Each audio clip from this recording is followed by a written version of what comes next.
is Steve Davis. I'm a director One Star in a company called Crowd One, and I'm really pleased to be able to share with you something which I hope inspires you.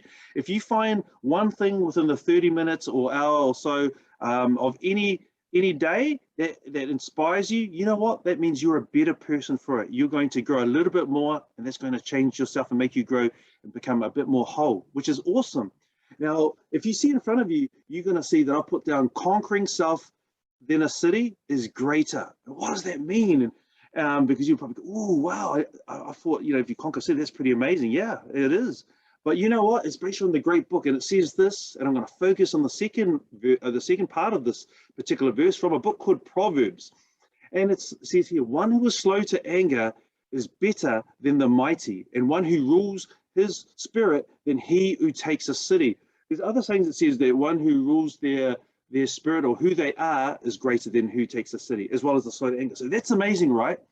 If you look at the first bit just quickly, you go, wow, that's pretty amazing. Slow to anger is better than the mighty.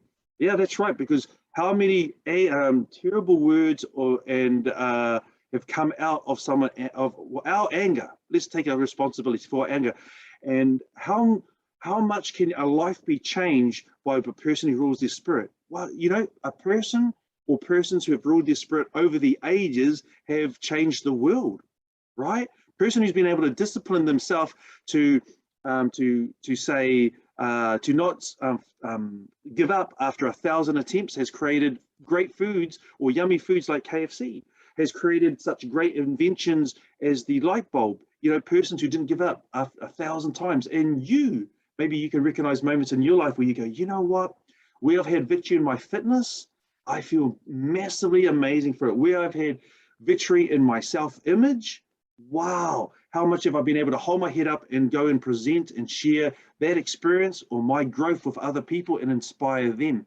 Or maybe you've had victories in finances or victories in relationships, victories in, you name it, family life. And so one who's able to rule their spirit, how much has that changed your world and those around you? It's really amazing. We'll come back to that. So let's go into what was shared from a wonderful person called Peter Jacobson, and I'm going to share some nuggets which really inspired me from it, and it's about the capacity for belief to start off. And the greater our capacity to believe and to act upon that belief will change our life. Now, that capacity to believe can be for positive or negative. And so what I encourage myself as well as you is to believe better, to believe positive, to believe in the now. See, if you believe positive, that means you're going to act the similar way or the same way. If you believe negative, if I or you do that, we will act the negative way. If we put the wrong focus in the right areas, then you know what will happen? We'll be led that way. What do I mean? Well, if we believe in yesterday, that's where our focus will be. If we believe in the future and we're concerned and worry about it, that's where our strength will be. And what will those belief in the future or the past do? It will rob us of what? It will rob us of the now. And that's all we have. We have now, and as Peter Jacobson would say, and now that moment is gone, and now we have the next now. And now this moment is gone, and now we have the next now. And so important that we focus on right now all the time so that we can what? Build a better future, so that we can what? Let go of the past and grow the new us, the new now, the more whole us, the more whole present, and so the whole new future. So here we go. There's only the now. That is what you need and I need to control the now. It doesn't matter how we feel in the morning. It's about what action we take each a part of the day that helps us to be inspired to keep on moving forward. So what do you have? You know, I would say, you know, if you have only one thing that you remember, that's something I say when I do my presentations, but you know what is that one thing for you that you're hearing that needs to resonate in your spirit? Because that's what's going to change your emotions. That's what's going to help you to grow your thoughts. That's going to help you to be inspired to begin to transform habits inside your life and inside my life. That's what I've done. Over years, I've let crises help me to fall forward, and then I ask myself, what am I learning so that I can keep on moving forward and have a new default? Because that's where our life will keep going back to. If we start something new, and we fail, depending on how we think about it, will mean whether we will go back to our old default or that we'll grow a new default. And so I've grown a new default in my life. How about you? Can you recognize the new defaults in your life so that when things fall apart, you don't go back to the old ways, the worst ways, that you're now better, not bitter? So learn to take control of the moment. That's up to us. No one can do it for you and no one can do it for me. We've got to take control of our own life. And one of the great inspirations when we first began Crowdrun was our CEO, ex-CEO, Johann Stahl Holstein. And he said, take personal responsibility. That's what I've learned in my life when I went through the worst crisis ever. I saw black and bleak. I wanted to blame, and I did. But when no one else is left to blame, who's there? It's you and it's me. So we've got to learn to take control of our moments, of our life. That's where the responsibility comes, and that's where the inspiration and the forward momentum will also come. And what do people have? There are people that have poor habits and there are people that have better ones. People who have poor habits have a habit to dwell on the circumstances they don't want. I've seen that in my life. Can you recognize that in yours? I've seen it in other people's lives, even in the last few days when I talk to people and they're focused on the past. They have the now, they focus on the past. So then what happens? They lose the now. And that's what it does. So focus on helping your habits to be better so that you'll dwell on better things, so that you will lead to the things that you do want rather than things that you don't want. If you focus on the negative and the down, you will have a spiral that leads you to, it'll be like you'll focus on the things you don't want, and so they will come true for you because that's where the focus is. So focus on the positive so that those things similarly will come true for you, come true for me. So this is what happens when we're not able to control our thoughts. And that's why that first proverb that I shared was about, if you can control yourself, if you can discipline yourself, that is greater than taking a city. Now here's the opposite. It says if we're unable to control ourselves, from Proverbs 25, also the same great book, a person without self-control is like a city with broken down walls. See, that leads to all kinds of problems. That leads to all kinds of outward influences affecting us, and then we emotionally take those on, and then it continues to take us down on the downward spiral. So what we're going to do is to build up the positive walls that build up our positive self-image, a positive moving forward in life, so that we can have our walls that are built up positively, and that we can move forward in life and take our life. And like we've said before, it is better than taking a city. So here it is. Where does strength come from in physical fitness? Some of you who are doing fitness there on the treadmill I saw this morning, Maddie, who does it pretty much every morning when he can, and myself, I do it in the afternoons, evenings. You know what? You and I will know what it is to struggle for our feelings, to work and go consistently to the gym or at our home and do certain fitness. And it's through that struggle that we learn to be disciplined and that we also learn to get fitter, right? So to get fitter, we must do what we've never done before. To go where others have not got, that they're not disciplined enough to get past their feelings, to get past their failures, we must do what others don't. We must move forward ourselves and face that struggle so that we will achieve what others won't. And we've mentioned before, in our self-image, inside the way we're able to relate to others, and the way that we're able to approach and embrace new things. The greater we're able to do that, the more courage we have in the face of fear, the better we will be and to move forward inside our life. Everyone has a comfort zone.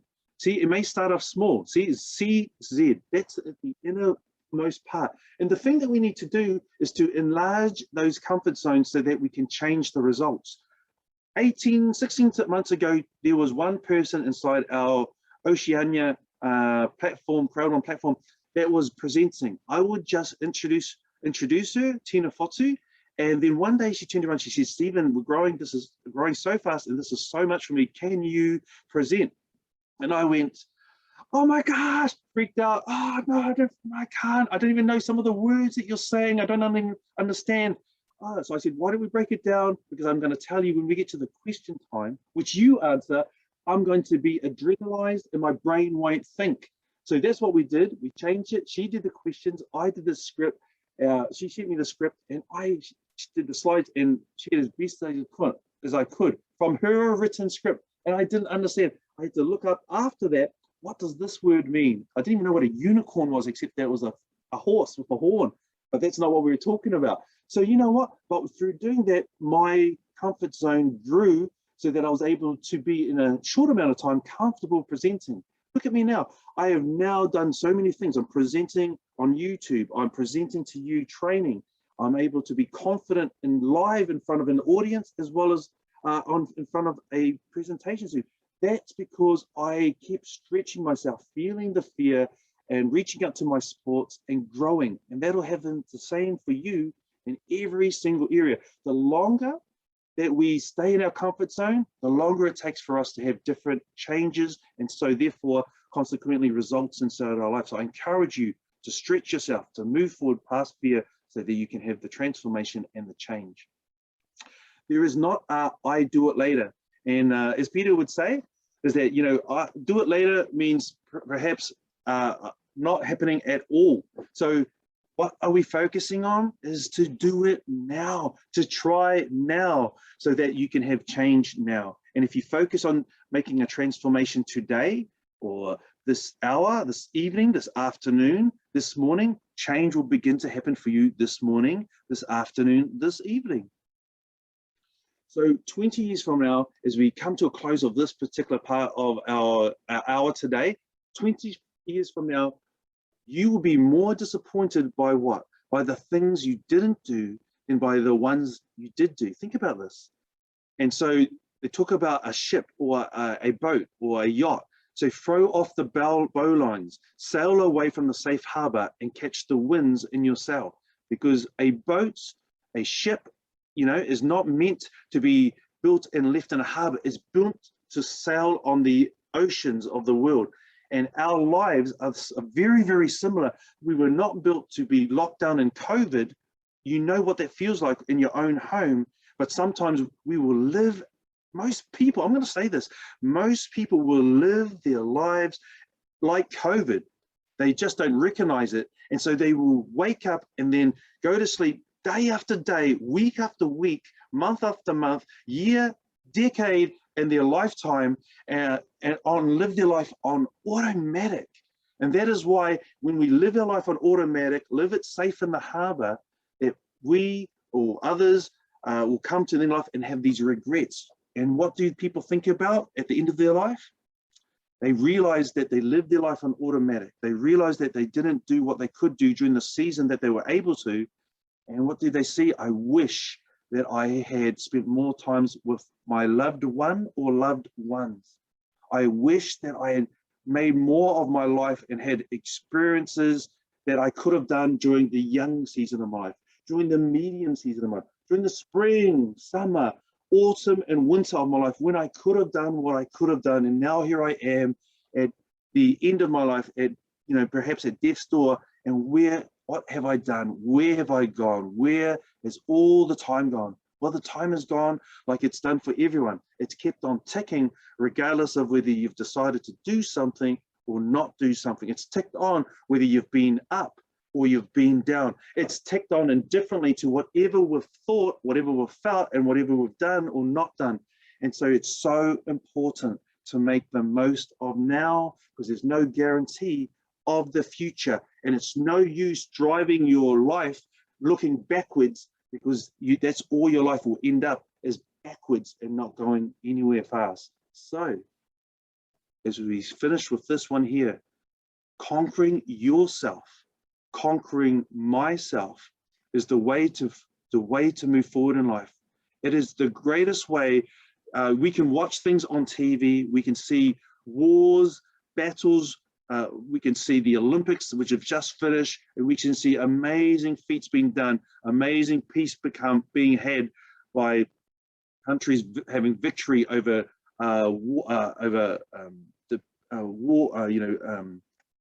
places where there's turmoil. but the greatest one that you and I could ever have is to conquer ourselves. And you can begin by doing it in one area of your life, or you can, if you're able to, why don't you start to do it in multiple areas? And as you do that, you'll find that your life will be greater, and that's worth it.